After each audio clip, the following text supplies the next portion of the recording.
அம்மா, இவ சொல்றது கேட்டீங்களா? தங்கச்சி திருட்டுத்தனமா ரெஜிஸ்டர் மேரேஜ் பண்ண பாக்குறா. அக்கா வீட்டை விட்டு ஓடி போய் குடும்பம் நடத்த சொல்றா. இந்த மாதிரி 2 பேர் வீட்ல இருந்தா குடும்பம் விளங்கிடும். நீங்க வாழ விட மாட்டேன்னு அடம் பிடிச்சா அவங்களே வாழ்க்கைய ஆரம்பிச்சுக்க வேண்டியதுதான். அடாவடிக்கு அடாவடிதானே பதிலா இருக்க முடியும். கோமதி ப்ளீஸ் இங்க இருந்து கொஞ்சம் கிளம்பு. உங்க பொண்டாட்டிக்காக நீங்க போராட தயாரா இல்ல, ஆனா என் தங்கச்சிக்காக நான் போராடிதானே ஆகணும். நீ என்னதான் இங்க போராட்டம் செஞ்சாலும் உன் தங்கச்சி இங்க வாழ போறது இல்ல. அப்புறம் எதுக்கு டைம் வேஸ்ட் பண்ற? எடுத்து காலி பண்ணு. என் பொண்ணு சொல்றது உன் காதுல விழலையா? உன் தங்கச்சிக்கு ஒரு நல்ல வாழ்க்கை கூடன்னு போய் சாமி கிட்ட வேண்டிக்கோ. இங்க போராட்டம் நடத்தி நீ எதுவும் சாதிக்க போறதில்ல. வெளியே போ.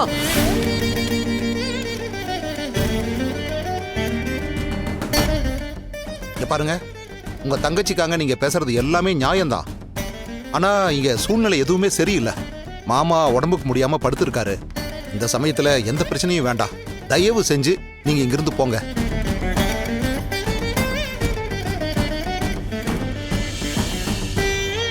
இங்க பாருங்க, ரஞ்சிதாக்கு ஒரு நல்லது நடக்கணும்னு தான் நாங்களும் ஆசைப்படுறோம். நம்மளோட வேண்டுதல் பலிக்குங்க. நீங்க நம்பிக்கையோட போங்க. ஹலோ, இத்தனை பேர் சொல்றாங்கல்ல, எனக்கு என்ன உட்கார்ந்துட்டு இருக்கீங்க? எழுந்திருச்சு வெளில போங்க. ஹே, வாய மூடி. பெரியவங்க பேசிட்டு இருக்காங்கல்ல. ஹே சுதா, வாய மூடு. அவ சரியாதான் பேசிட்டு இருக்கா. இங்க பாருங்க, நாங்க உங்ககிட்ட தான் பேசிட்டு இருக்கோம். ஏதோ 4 வார்த்தை புலம்பிட்டு போயிடுவேன்னு பார்த்தா நடு வீட்டுல உட்காந்து அராஜகம் பண்ணிட்டு இருக்க. உனக்கு அவ்வளவுதான் மரியாதை. ஒழுங்கா கிளம்பி போற வழிய பாரு, இல்லன்னா போலீஸ கூப்பிடுற மாதிரி ஆயிடும். ஓ, போலீஸ் தானே? தாராளமா கூப்பிடுங்க.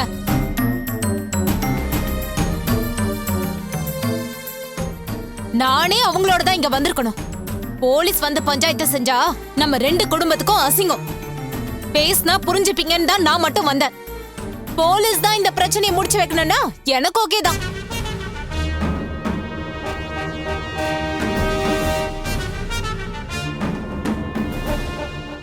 என் புருஷனுக்கு இன்ஸ்பெக்டர்ல இருந்து ஏசி வரைக்கும் டிபார்ட்மெண்ட்ல நிறைய பேரை தெரியும். அவர் ஒரு போன் பண்ணா போதும், மொத்த குடும்பத்தையும் தூக்கிட்டு போய் ஸ்டேஷன்ல உட்கார வச்சிருவாங்க.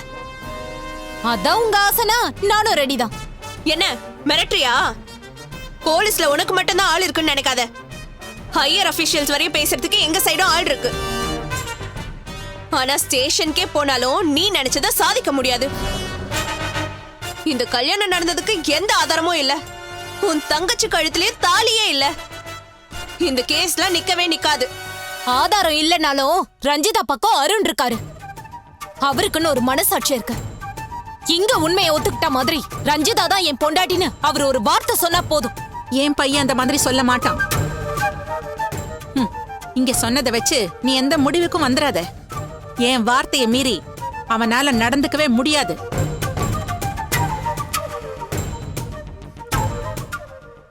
ஏன் அருண், கல்பனாவை கல்யாணம் பண்ணிக்கிறது தான் என்னோட ஆசை. என்னோட ஆசைய என் புள்ள நிறைவேற்றி வைப்பான். நீங்க எல்லாருமே சேர்ந்து அருணை மிரட்டி இருக்கீங்க. சென்டிமெண்டலா பிளாக்மெயில் பண்ணிருக்கீங்க. அது என்னைக்குமே செல்லாது. செல்லுதோ இல்லையோ, நேரம் வரும்போது அது உனக்கு தெரியும். இப்ப நீ போறியா இல்லையா? ஒரு பொண்ணோட வாழ்க்கையை கெடுக்கிறதுக்கு அம்மாவை பொண்ணு ஏன் இப்படி துடிக்கிறீங்க? அவ அருணோட வாழ்றதுல உங்களுக்கு என்னதான் பிரச்சனை? அவ உங்க எல்லார் மேலயும் பாசமா தானே இருந்தா. எல்லாருக்கும் நல்லது தானே செஞ்சா. நாங்களும் அவளுக்கு நல்லதுதான் செஞ்சோம். அவ மேல எந்த எதிர்பார்ப்பும் இல்லாம அன்பு காட்டணும். ஆனா அவ எங்க மேல வச்சிருந்தது உண்மையான அன்பு இல்ல, வேஷம்.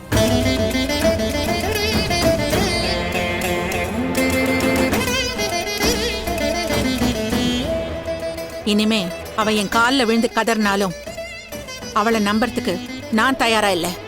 அவளை நம்பி நாங்க ஏமாந்ததெல்லாம் போதும். ஏய் வித்யா, ஏய், உன் தங்கச்சி நிஜமாவே நல்லவளா இருந்தா இந்த வீட்டுக்குள்ள நுழையும் போதே உண்மையை சொல்லிருக்கணும். என்னைக்கு தாலியை மறைச்சு அவ நாடகம் ஆடினாலோ அப்பவே என் மனசு உடைஞ்சு போச்சு. எங்களை பொய் சொல்லி ஏமாத்தினவள என்னால மன்னிக்கவே முடியாது.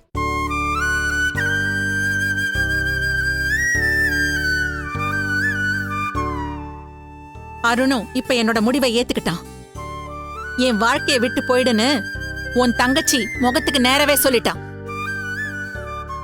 அவதான் இவனை சுத்தி சுத்தி வந்து குழப்பிக்கிட்டே இருக்கா. நான் சொல்றது உண்மையா பொய்யான்னு இவனையே கேளு. அம்மா, ஏங்க இதுக்கு மேல இவகிட்ட பேசி பிரயோஜனம் இல்ல. ஏய், இப்ப நீ மரியாதையா வெளில போப் போறியா இல்ல தண்ணி எடுத்து உன் மேல ஊத்துமா? ஏய்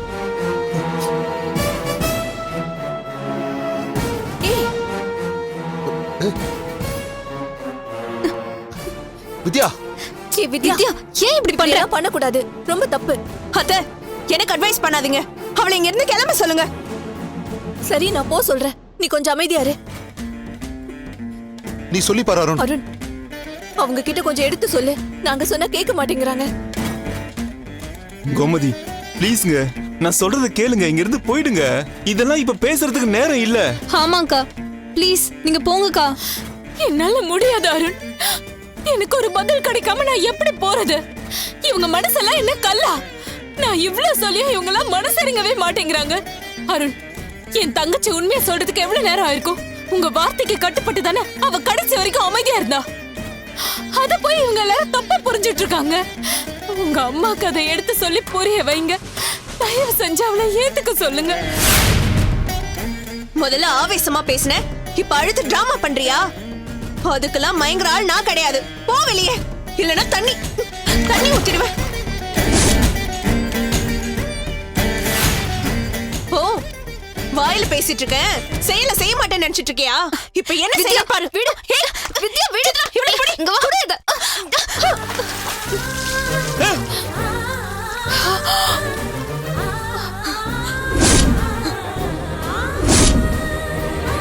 வித்யா,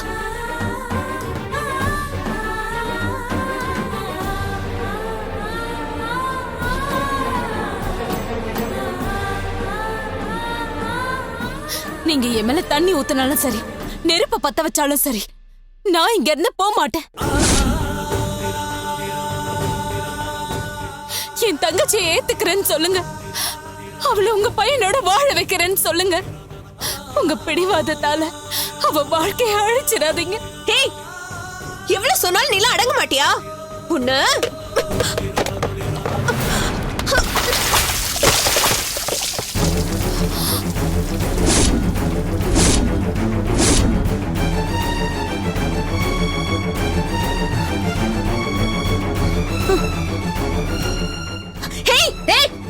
வாய மூடு. ஏதாவது பேசுன அவ்வளவுதான். வீட்டுக்கு வந்தவங்க கிட்ட இப்படிதான் நடந்துப்பியா? படிச்சவ தானே நீ. கொஞ்சமாவது புத்தி வேணா? நாகரிகம்னா என்னன்னே தெரியாதா? ச்சே. ஏய், அவ என்ன பண்ணான்னு தெரியுமா? ஏய், நியாயம் கேக்குதானே வந்தா? நீ வாயால பதில் சொல்லு. அதுக்காக தண்ணி எடுத்து ஊத்துவியா? இப்ப ஊத்து பாப்போம். எங்க இப்ப ஊத்து. ஏன் முன்னால ஊத்து. தொலைச்சிருவேன், தொலைச்சு. அக்கா எழுந்திரி. நீ எங்க உட்கார்ந்திருக்க? எழுந்திரி. ஏய், என்ன அக்காவும் தங்கச்சியும் வீட்டுக்குள்ள பூந்து ரவுடித்தனம் பண்றீங்களா? ரவுடித்தனம் பண்றது நாங்க இல்ல, உங்க பொண்ணு. என் அக்கா என்ன பண்ணிட்டா? விடு விடு. கத்திய காட்டி மிரட்டினாளா இல்ல ஆளுங்களை கூட்டிட்டு வந்து அடிச்சாளா? எனக்காக பேசதானே வந்திருக்கா. பதிலுக்கு நீங்களும் பேசுங்க, கத்துங்க, சண்டை போடுங்க. அதை விட்டு இப்படியா அசிங்கமா நடந்துப்பீங்க? ஏய், கத்தாதீங்க அத்தை.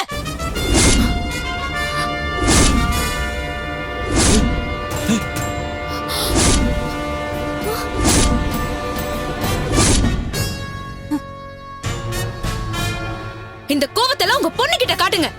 யார்கிட்ட எப்படி நடந்துக்கணும்னு இவங்களுக்கு சொல்லி கொடுங்க. அதை விட்டுட்டு இவங்க பண்றதெல்லாம் வேடிக்கை பார்த்துட்டு நிக்கிறீங்களே. நீங்கெல்லாம் பெரிய மனுஷிதானா?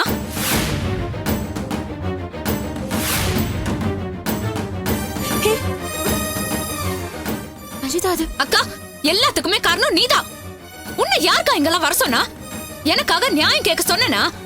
என் வாழ்க்கைக்காக நீ ஏன்கா இவங்க கிட்டலாம் கெஞ்சிட்டு இருக்க? எனக்கு வாழ்க்கை பிச்சை போட இவங்களா யாரு? எனக்கு என் அருண் இருக்காரு. கடைசி வரைக்கும் அருண் என் பக்கம் இருப்பாரு. ஏன் புருஷன் எனக்காக இருக்கும்போது நான் ஏன்கா இவங்க எல்லாரையும் பத்தி கவலைப்படணும்? இப்போ சொல்றேன், நீங்க எல்லாரும் கேட்டுக்கோங்க. நீங்க எத்தனை தடவை அருணுக்கு கல்யாணம் ஏற்பாடு பண்ணாலும் சரி, அது நடக்கவே நடக்காது.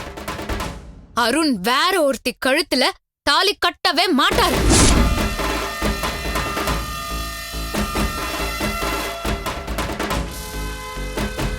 அருணுக்கு பொண்டாட்டினா அது நான் மட்டும்தான். வேற எவ்வளவு அந்த இடத்துக்கு வர முடியாது. நீங்க நல்லவன்னு நம்பிட்டு இருக்கீங்கல்ல, தோ இவ முகம் முடியும் ஒரு நாள் கிழியும்.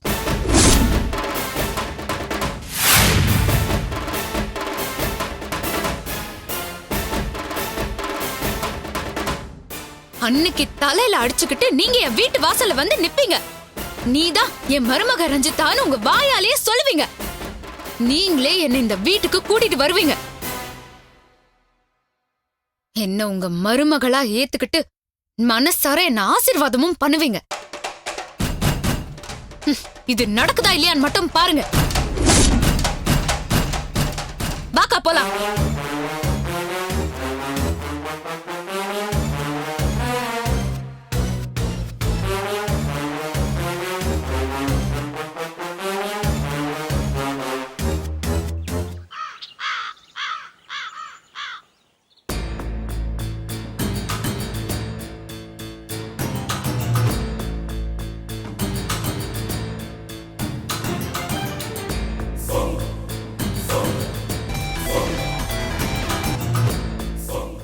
சொல்லுங்க சார். என்னாச்சு கல்பனா? ரஞ்சிதாவோட அக்கா அங்கிருந்து கிளம்புனாலா இல்லையா? அவ எங்க சார் லேசில கிளம்புனா? ரஞ்சிதா வந்துதா அவ பங்குக்கு கத்திட்டு இழுத்துட்டு போனா சார். வேற எதுவும் பிரச்சனை இல்லைல்ல? இந்த ஒரு பிரச்சனை போதாதா சார்? கல்யாணத்துக்கு ரஞ்சிதா தான் பெரிய தலைவலியா இருப்பான்னு பார்த்தா இப்ப அவ அக்காவும் கூட சேர்ந்துக்கிட்டா. 2 பேரும் சேர்ந்து என்ன பண்ண போறாங்கன்னே டென்ஷனா இருக்கு சார். அவங்க என்ன வேணா பண்ணிட்டோம். நாம எப்படி அவங்கள ஹேண்டில் பண்ண போறோம்ன்றது மட்டும்தான் முக்கியம்.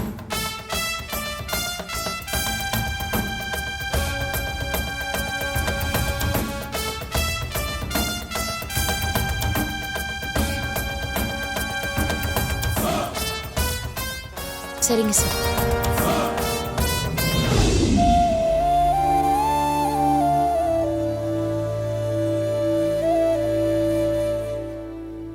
உன்னை யார் எனக்காக போய் சண்டை போட சொன்னா? நீ போய் 4 வார்த்தை கேட்டா அப்படியே அவங்க வந்து என்ன ஏத்துப்பாங்களா? அவ்வளோ நியாயம் தெரிஞ்சவங்களா இருந்திருந்தா என்னை எப்பவோ ஏத்துட்டு இருந்திருப்பாங்க. இப்போ நீ அங்க போய் அசிங்கப்பட்டு வந்தது தானே மிச்சம். அன்பா இருக்கிற மாதிரி வேஷம் போடுற புருஷனோட வாழ்றதை விட இந்த அசிங்கம் ஒன்னும் பெருசு இல்லடி. அக்கா, நீ என்ன சொல்ற? அந்த ஆளோட கேடு கெட்ட புத்தி இன்னும் மாறவே இல்லைன்னு எனக்கு இன்னைக்கு தாண்டி தெரிஞ்சது.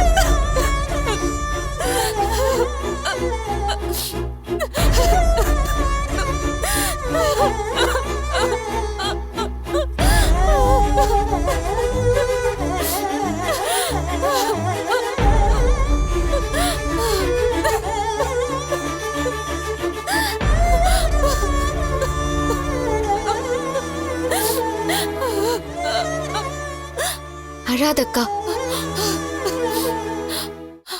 நான் அந்த ஆளை பத்தி சொன்னப்பெல்லாம் நீ நம்பல. இப்போ எப்படிக்கா தெரிஞ்சது? அந்த ஆளும் கல்பனாவும் போன்ல பேசுறத நான் கேட்ட ரஞ்சிதா. அந்த நிமிஷமே என் உயிர் போயிருந்தா கூட நல்லா இருந்திருக்கும். ஐயோ அக்கா, என்னக்கா ஏன்கா இப்படி எல்லாம் பேசுற? தப்பே செய்யாத நீ எதுக்கு சாகணும்? எல்லா பாவத்தையும் செஞ்சுட்டு அவன் நல்லா தானே இருக்கான். உடைஞ்ச கால் கூட சரியாகி அவன் இப்ப நடக்க கூட ஆரம்பிச்சுட்டான். அவன மாதிரி தப்பு செய்றவங்களுக்கு தான் இது காலம் போல.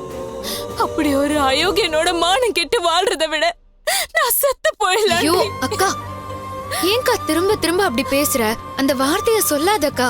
பாவம் செஞ்ச அவனுக்கு தண்டனை கொடுக்க பாரு. இல்லையா அந்த ஆளே வேண்டான்னு அந்த ஆளை விட்டு விலகி வந்துரு. அதை விட்டுட்டு சாகுறேன்னு பேசாதக்கா. மனசே வெறுத்து போச்சடி. அவன் இன்னும் திருந்தவே இல்லை. அவன் மாறவே இல்லைன்னு நீ அப்பப்ப சொல்லிட்டா இருந்து. ஆனா இந்த பைத்தியக்காரிக்கு தான் புரியவே இல்லை. அக்கா ப்ளீஸ்க்கா. நீ அந்த ஆளை பத்தி பேசும்போதெல்லாம் நான் உன் மேல கோவப்பட்டிருக்கேன். நீ என் தங்கச்சியே இல்லைன்னு வார்த்தையால நெருப்பு கூட அள்ளி வீசியிருக்க. அந்த ஆளுக்காக உன் உறவே அறுத்து எரிய கூட துணிஞ்சண்டி. அதெல்லாம் எவ்வளவு பெரிய முட்டாள்தனம்னு இப்பதாண்டி எனக்கு புரிஞ்சது. என்ன மன்னிச்சிரு. ஐயோ அக்கா, என்னக்கா மன்னிப்பெல்லாம் எதுக்குக்கா?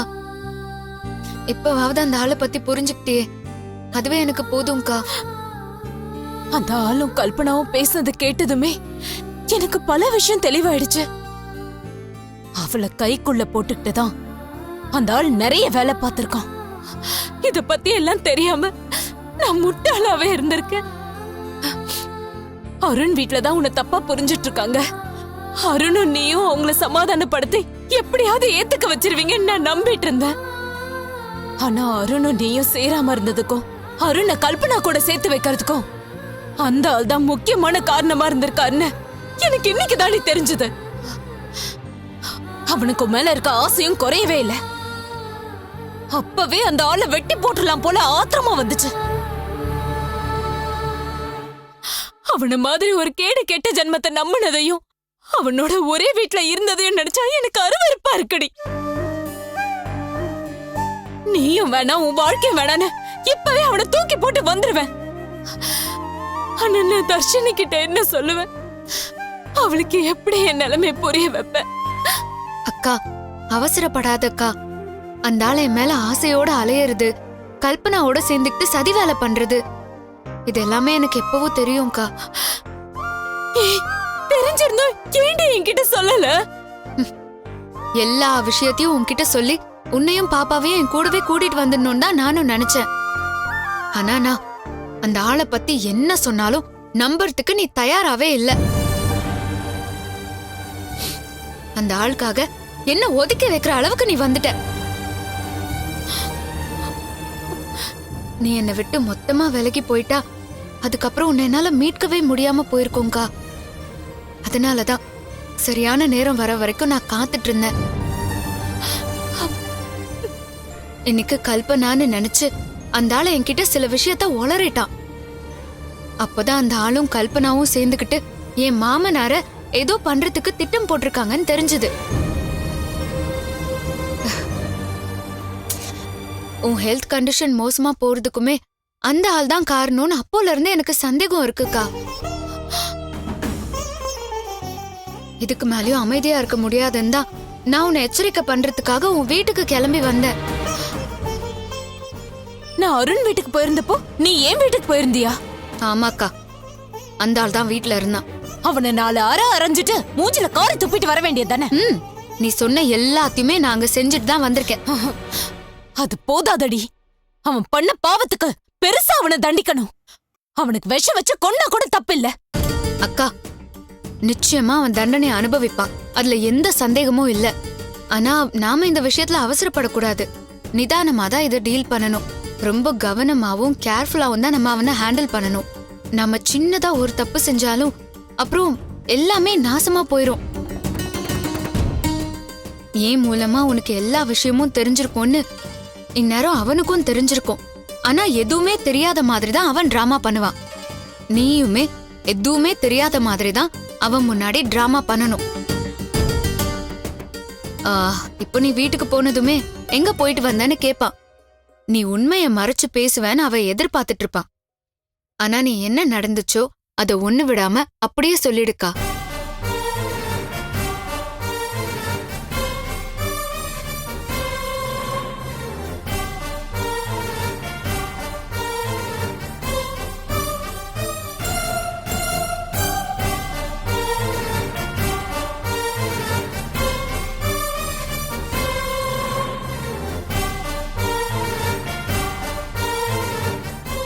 அவன் விஷயத்துல என்ன பண்ணலான்னு நம்ம 2 பேரும் சீக்கிரமே ஒரு முடிவு எடுத்துடலாம்க்கா.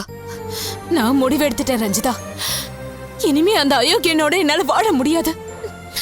தர்ஷினிக்காக மட்டும்தான் யோசிச்சுட்டு இருக்கேன். அவளை நினைச்சுதான் நானும் பொறுமையா இருன்னு சொல்றேன்க்கா. உன் கோவம் டென்ஷன் எதையுமே நீ காட்டிக்காத. நீ எப்பவும் போல இரு. அவன மாதிரியே நீயும் நடிக்கா. சரியான நேரம் வரும்போது அவனுக்கான தண்டனையை கொடுத்துட்டு நாம விலகி வந்துடலாம். ம்? சரி, அதெல்லாம் விடு. அங்க போய் சண்டை போட்டு வந்ததுல நீ டயர்டா இருப்ப. எதுவும் சாப்பிட்டிருக்க மாட்ட. நான் சாப்பிட ஏதாவது எடுத்துட்டு வரேன். நீ உட்காரு.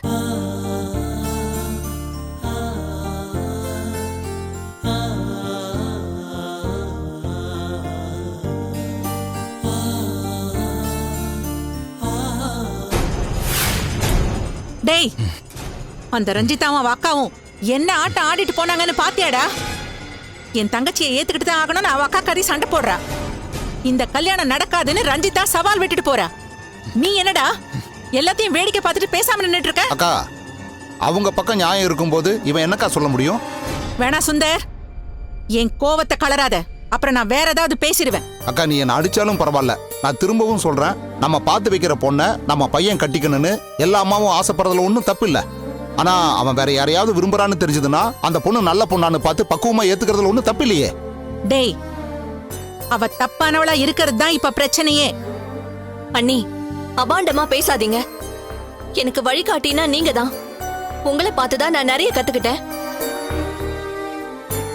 ஆனா ரஞ்சிதா விஷயத்துல மட்டும் நீங்க உங்க இயல்பு மீறி நடந்துக்கிறது தான் வருத்தமா இருக்கு.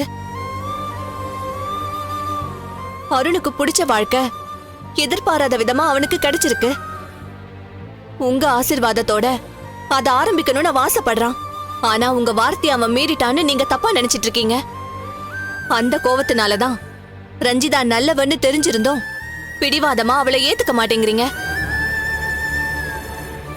அந்த பிடிவாதத்தை தூக்கி எறிஞ்சிட்டா எல்லாமே சரியாயிடும் அண்ணி. குடும்பத்துக்கு நல்லது நினைக்கிறவளுக்கு பிடிவாதக்காரின்னு தான் பேரு கிடைக்கும்னா அதை நான் சந்தோஷமா ஏத்துக்கிறேன் சீதா. நீங்க எல்லாருமே என்ன கொடுமைக்காரின்னு நினைச்சாலும் பரவாயில்ல. நான் என்னோட முடிவை மாத்திக்கிறதா இல்ல.